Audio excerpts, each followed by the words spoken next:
This year is one of the weirdest free agencies we've seen in the MLB in quite some time. Boras overplayed his hands, and you saw a lot of guys sign weird contracts and make their season debuts real late, such as like Jordan Montgomery and Blake Snell. I do suspect this will be one of the last times we see a free agency like this, so don't get used to it. While there were some good contracts, there were some bad ones. In today's video, I'm going to cover some of those bad ones. Obviously, it's super early in the season, so some of these guys can turn it around, but think of this as an early contract grade. First off, we're going to start with Blake Snell. He and Boras held out for a very long time to try and get him a huge deal. He just came off a Cy Young season where in 180 innings, he had a 2.25 ERA with 234 strikeouts. He deserved to get a good contract after the season for sure. The only real knock on him was he walked guys and struggled to get deep into games. But overall, he has more positives than negatives. Boras clearly overplayed his hand as Snell signed very late into spring training, and that put him behind everyone else. And from his early performance, you could go and tell that. He started off this year with an extended spring training, and it seems the Giants rushed him back into the rotation as well.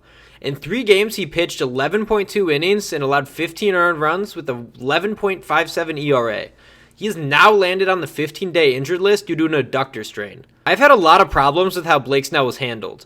First and foremost, Boras turned down a contract to the Yankees for 6 years, $150 million, because he wanted $30 million a year instead of $25.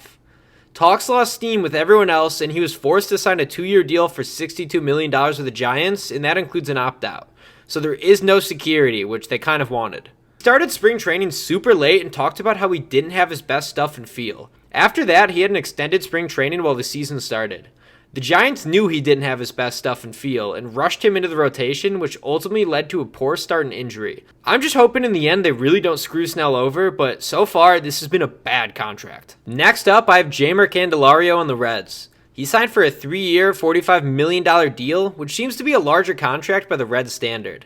Last year he hit .251 with a .336 on base, with 22 homers and 70 RBIs.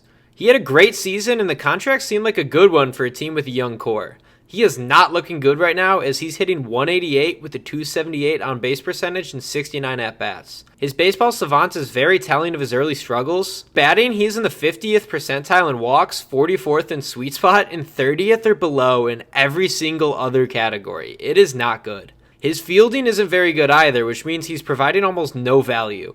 Again, it is early on, but it is not looking like this is a good contract. Next up might be the worst contract on this list.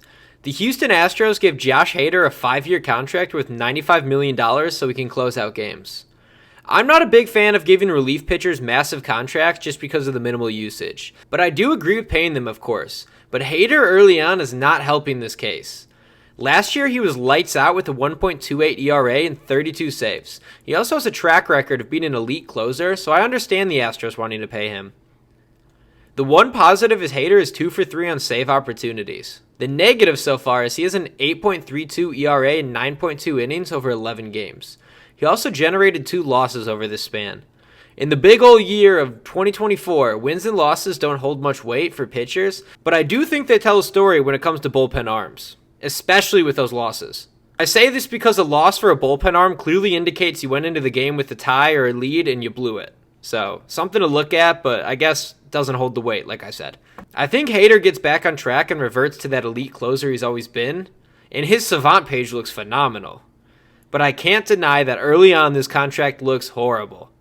The next guy personally bothered me a lot. It's not because he's not a good dude or anything, he seems like a good guy. But it's because the MLB shoved him down everybody's throat. Every top 10 starting pitcher list the MLB posted seemingly had this guy top 10, even though he never threw a pitch in the MLB. Just a quick note between me and you. They do this on purpose. They try to rage bait you to get you to comment so their engagement goes up. Don't fall for it. If you haven't guessed it, it's Yoshinobu Yamamoto. He's not horrible, but he is overhyped. He commanded a 12-year, $325 million deal with the Dodgers, which is insane because they have him until he's 37 years old. He has pitched in 5 games this year with 22 innings under his belt.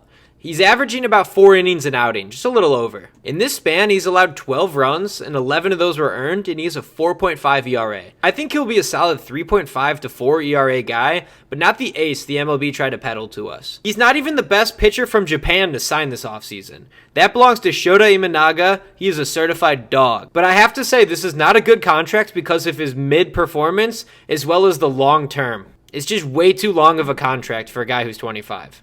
You don't know what he's capable of at the MLB level. Mitch Garver came off a phenomenal season where he won a World Series and slashed .270 with a .370 on base with 19 homers and 343 plate appearances. Keep in mind, he is a catcher by position, but his value is in the power bat, not the defense, especially after shoulder surgery. So seeing the Mariners sign him for 2 years, $24 million seems like a solid deal since he'd be their DH. Well, the problem is, he's just not hitting with the Mariners right now. In 60 at-bats, he's hitting .150 with a .288 on base with 21 strikeouts and only 1 homer. $12 million a year to a DH who's not hitting is not a good deal by any means. The Mariners traded a lot of guys this offseason to create cap space, and then they go and sign Garver. It seems like a backwards move. I hope he could pick up his play because not playing a defensive position is not helping him out at all. I have to say this is a bad contract from the look of it early on, and I'm a big Mitch Garver fan. I liked him a lot when he's on the Twins. I liked him a lot when he's on the Rangers. He has a lot of time to pick it up. Only 60 plate appearances. He's got plenty of time. He's a great player. Remember, this is only an early overreaction, so these guys have the chance to propel themselves out of these conversations. But let me know if you think I missed anyone or you have any comments on the guys I currently have on this list. Thank you for watching, and make sure to like and subscribe if you enjoyed. I'll see you guys later.